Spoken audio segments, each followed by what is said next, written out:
Good morning, Wednesday. All right, we are on Wednesday. We had pancakes. Breakfast was good. Wednesday we woke up and we had pancakes, and you know, your girl loves some pancakes. They were really good. Honey child, Wednesday we had an amazing breakfast. We had pancakes, we had bacon, we had eggs, we had fruit, we had all the things. It was really good.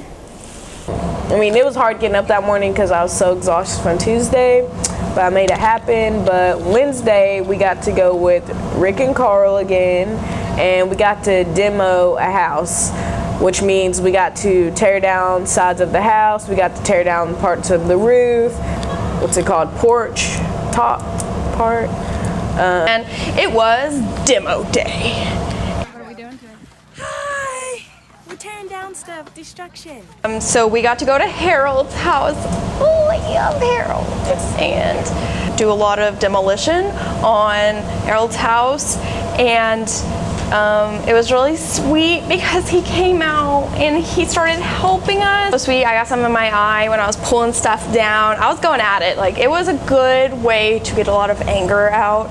And I got something in my eye, and so I had to go flush it out and all of that stuff. And he's like, honey, go take care of it. Go take care of it. Don't worry. I got this. And I was like, no, you're the homeowner. I don't want you to be doing it. And he was just like, no, your eye's more important. I was just like, it made my heart just fill. I actually got to meet the homeowner. He was there with us.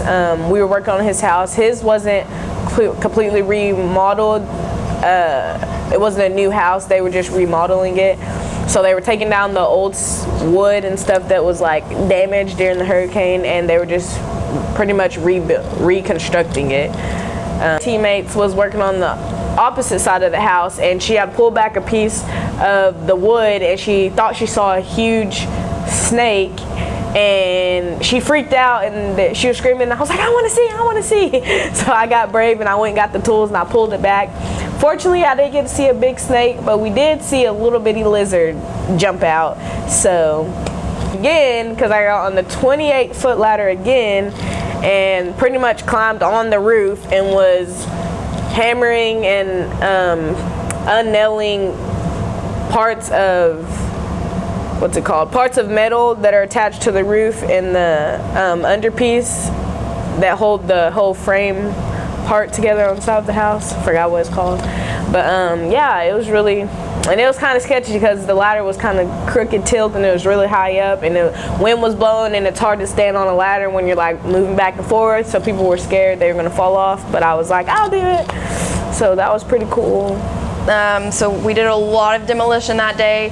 We also had to get up on tall ladders. I didn't get on the tall ladder like you did. I spotted her though. I got you, girl. But I did get on a medium tall ladder, so I was proud of myself.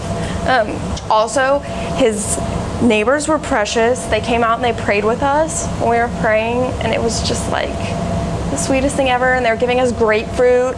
So also Harold had these trees. I guess they're like Texas lemons, but I was literally like, what are those? Because they were huge. We were at Harold's house. Oh, yeah. We were putting up the ladder. And he had his satellite dish up on the top of his roof, and we were working around it.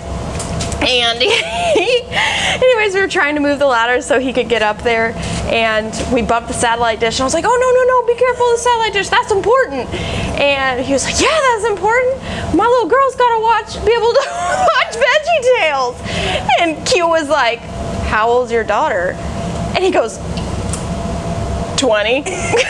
Expecting like, 4, 5. And he was like 20? 20.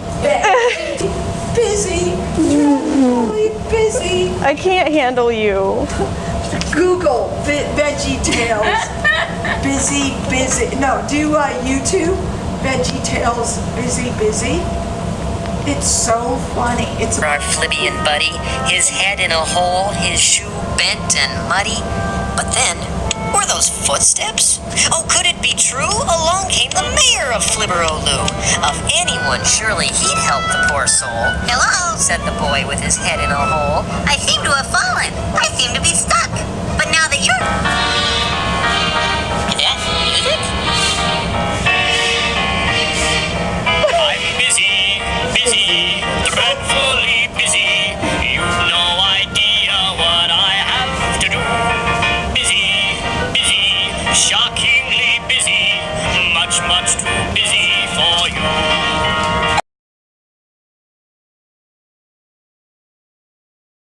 We were at the same house, and yes, we did paint, but in addition, we did sand dusting of the front stairs, and we also did, we drilled holes into the stairs so we could deadbolt them together so it wouldn't fall apart. And I did that, and I was so proud of myself.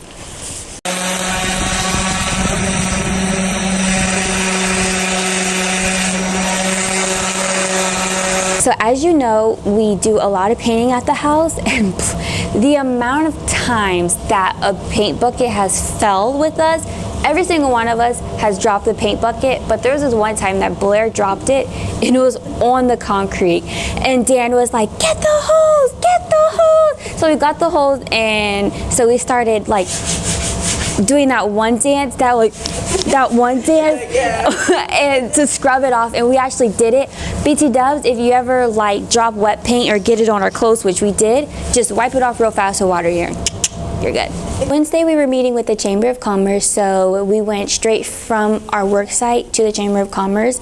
So got to meet with the Chamber of Commerce, and it was really cool. We got to go to the EOC, and they showed us how all the little machines work, and they showed us what it was like during the time of the hurricane. And one of the speakers actually turned off the lights and had a flashlight and was asking us questions and pretty much trying to give us that experience of how it felt to be in the time of the hurricane and what they went through. So that was pretty awesome. So, meeting with the Chamber of Commerce, we actually met at the EOC, which is the Emergency Operations Center, and it was so cool because they are the central location for all of the emergency protocol people, which includes firefighters, police officers, all the works. And we got to see real life, or hear and observe real life incoming calls made from 911. And also BT Dubs, Rockport, as well as a few other cities and big towns have texting to 911, just to remind you. Okay. To the Rockport Chamber of Commerce, which I was like so pumped about because I'm really interested in going into like communications for governmental agencies, even like nonprofits, but like I said before, my dad works for town government, and so it's something that I've always kind of had on my heart. So I was really interested to go in there and kind of see how that was handled. Okay. Like the meeting.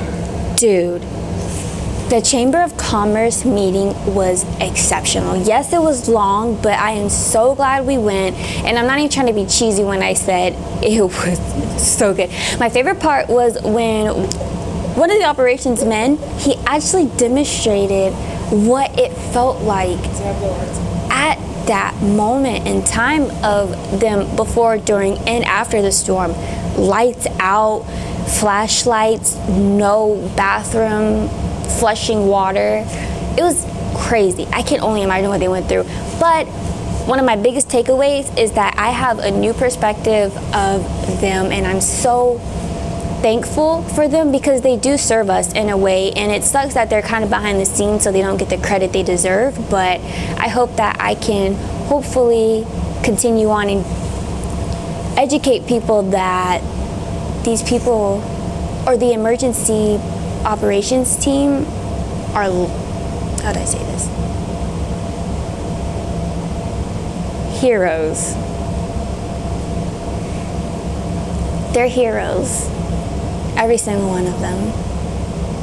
And it was really interesting to kind of see things as they developed. And I think like the number one thing that I learned and that like I retained was one of the gentlemen who, he's a retired police officer, and he was helping out, and he said that if you can't run your crisis like it's 1920 and you don't have things like technology and all the newer things, even mail was out, so if you can't run your crisis like it's 1920, then you have to rethink your plan and put something else in action. So after the Rockport Chamber of Commerce meeting, I was really bummed because I got sick. I'm not really sure what happened. I think I was just tired and dehydrated, and anyways, I felt terrible, so I had to part from my girls. Oh, my baby Callie. So after the meeting, my baby Callie, she was feeling so sick, so she had to drive back home, and then we went with Dr. Wizzo, and we ate at Moondogs, which was me and Q's second time, but we decided to go back anyways. At Moondogs with Professor Winslow and Kai and a few of our other teammates. It was a really good, cool place to eat. It was on the water. Yeah, I came back and I napped. I mean, I was out for the rest of the night. Yeah, it was a rough night.